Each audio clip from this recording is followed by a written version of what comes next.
Where is all my money gone? AKA, I bought more watchmaking stuff. Here's what I got. I'm working on a 124-year-old rusty Waltham pocket watch that I bought without a case. The worst of the rust was on the balance complete, which I disassembled and put in a heated ultrasonic in an evaporust bath to accelerate the process. But wait, you might say, can't a heated ultrasonic bath soften the shellac that holds in the impulse jewel into the roller table? Yes, it can, and that's exactly what I did. Fortunately, I noticed the missing jewel before I dumped out the evaporust, and I'll need to put it back in place. Since this is the first time I'll be resetting an impulse jewel, I had to buy some stuff to do it. First thing you need if you're going to re-shellac the impulse jewel back into a roller table is shellac. This is a container of unwaxed, transparent, or golden shellac. And in just a minute, I'm going to try dissolving some of this shellac in a little bit of denatured alcohol to see if we can make a shellac syrup, which will serve as a glue to help us get that impulse jewel back in place. Shellac, $25 for this bag.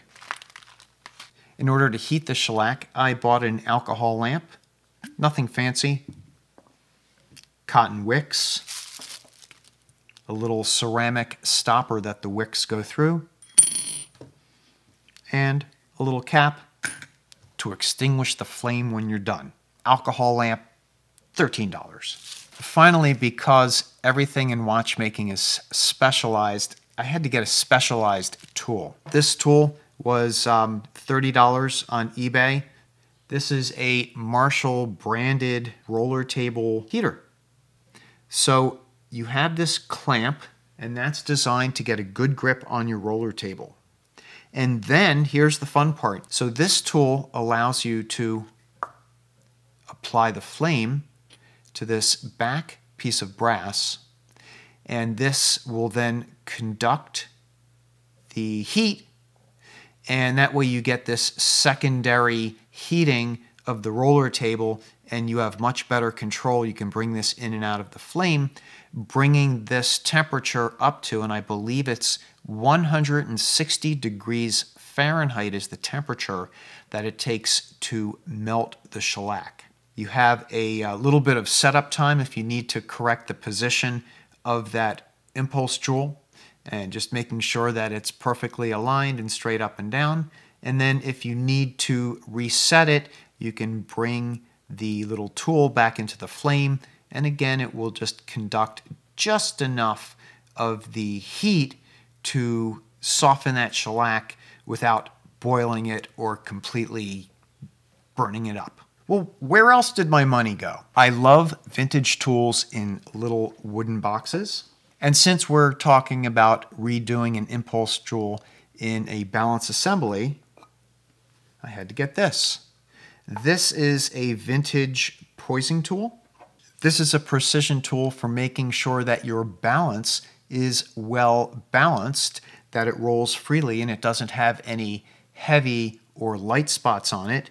When a balance rolls freely without any heavy spots, it is said to be poised. So this is a balance poising tool. First, you have to level the tool. You raise and lower the little adjustable feet until the spirit level is centered. Then there are two ruby blades or rails, and these are absolutely smooth across the top. The only balance I have available as a demo is this one, and this one doesn't have the roller jewel in it.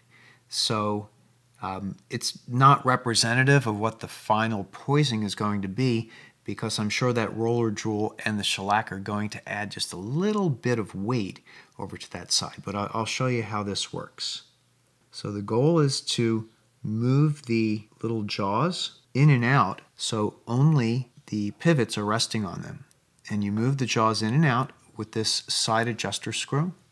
Now I suppose I could do this under the microscope, but for right now I'm just going to use a loop, Okay, I'm just going to see if I can tweak this just a little bit,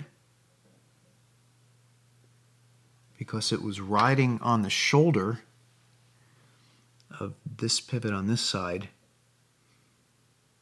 We want it just on the most narrow part of the pivot, with the balance resting just on the smallest parts of the pivot. We can just nudge it very gently and get it to roll. And as we watch it settle, we know where the heavy spot is on this balance. So once we get the impulse joule reinstalled in the roller table on the balance, we can then return to the poising tool and see if we can adjust those teeny tiny screws around the outside so this balance is perfectly weighted so it spins freely on the poising tool.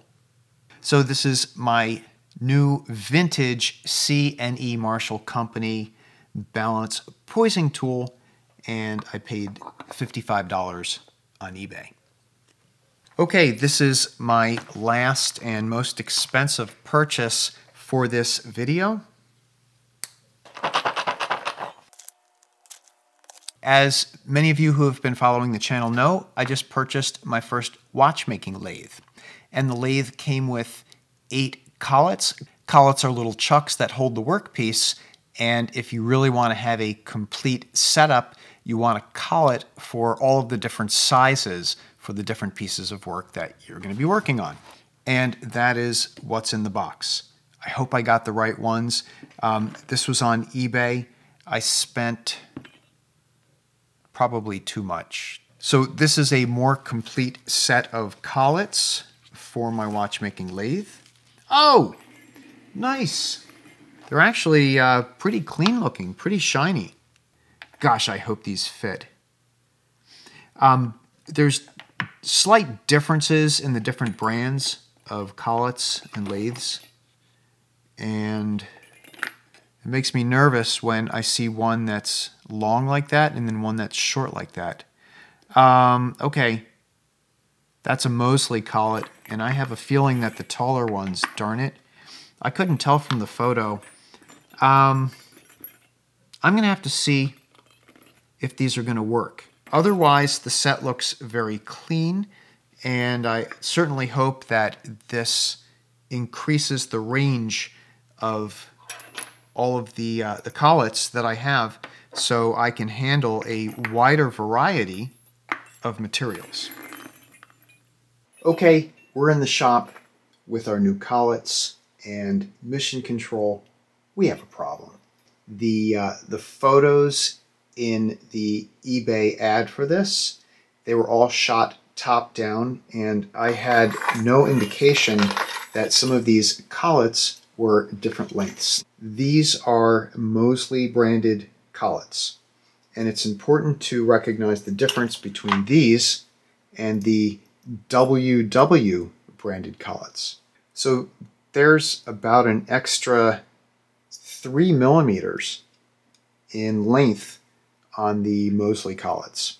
You can put them in the lathe, they'll go in, and then when you go to screw on the tailstock, the thread is correct. The problem is you bottom out right there. You can't pull it tight. So things didn't go great in the shop, and I recorded a bunch of video.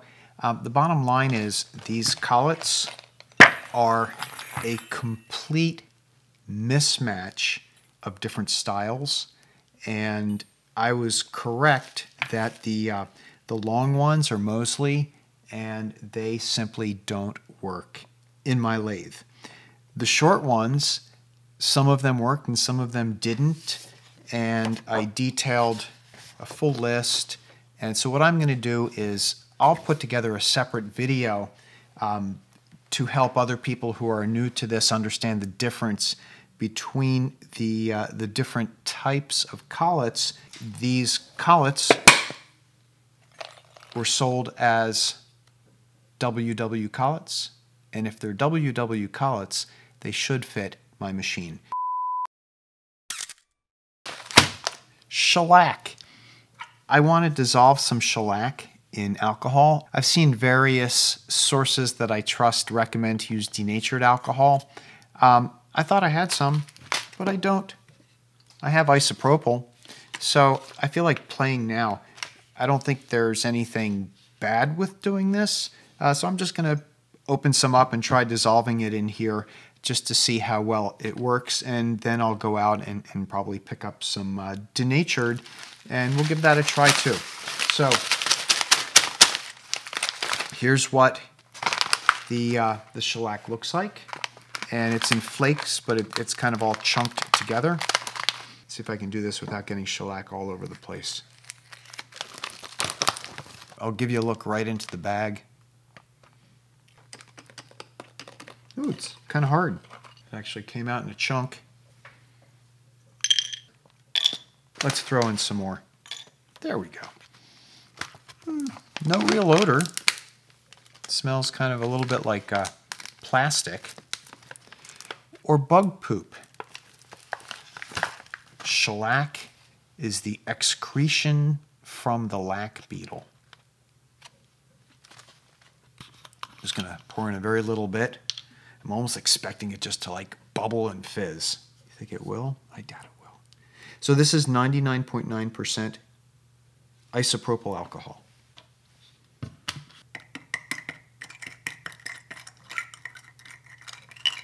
And yeah, that's going to take a while.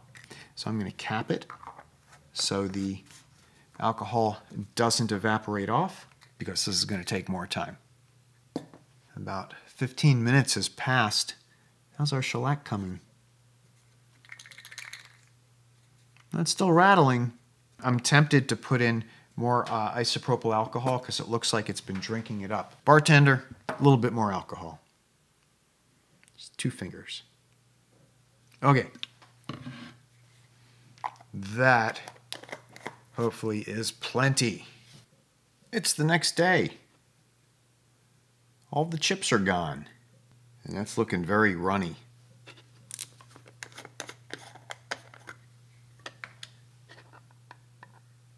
Let's add some more shellac. Okay. That looks like it's about twice the size of the available alcohol.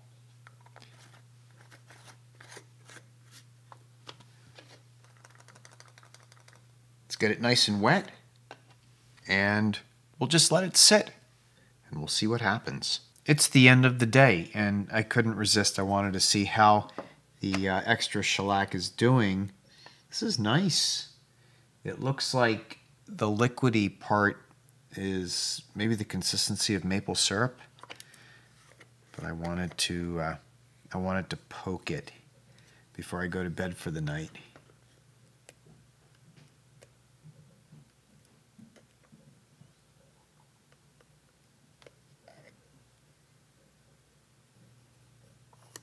I noticed that there was shellac stuck to the tool,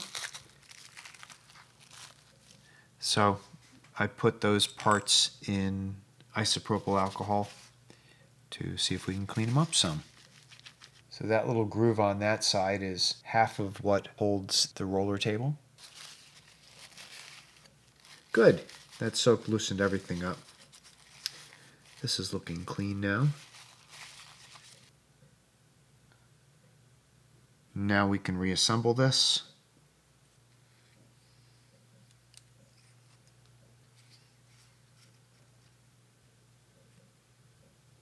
That should do the trick.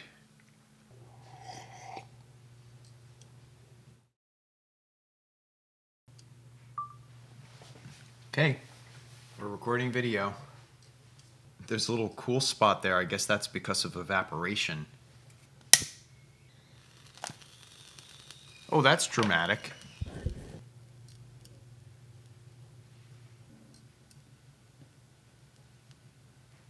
Seven, 8.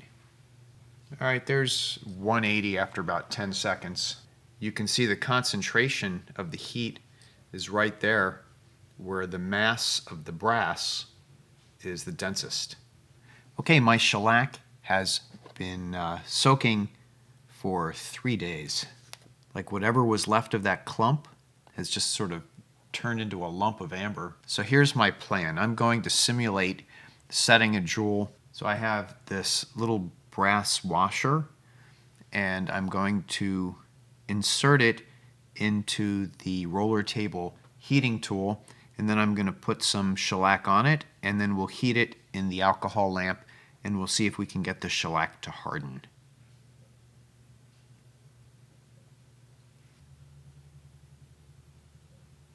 I think this is a good place for me to insert a plug.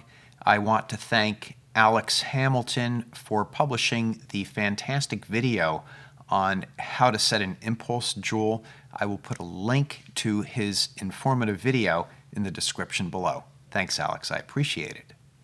We're going to start heating the roller table heating tool. Oh, it's bubbling. It's boiling. Gosh, that took like no time whatsoever. Boiling our shellac wasn't supposed to be part of the plan. That's why we're practicing on a washer and not on our roller table. So what have we done?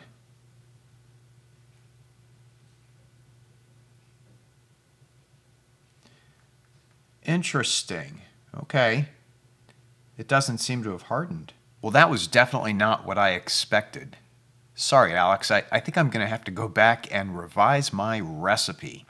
My suspicion is that I didn't let this heat up slowly enough, and it just boiled off the bottom surface of the shellac without letting the heat get all the way through it. So I'm trying again, and I think the boiling is the alcohol coming out of the shellac. So let's see what happens. I'm going to keep on cooking it. Okay, I let this cool off for about a half an hour. Let's take a look. Is it dry? Let's poke it.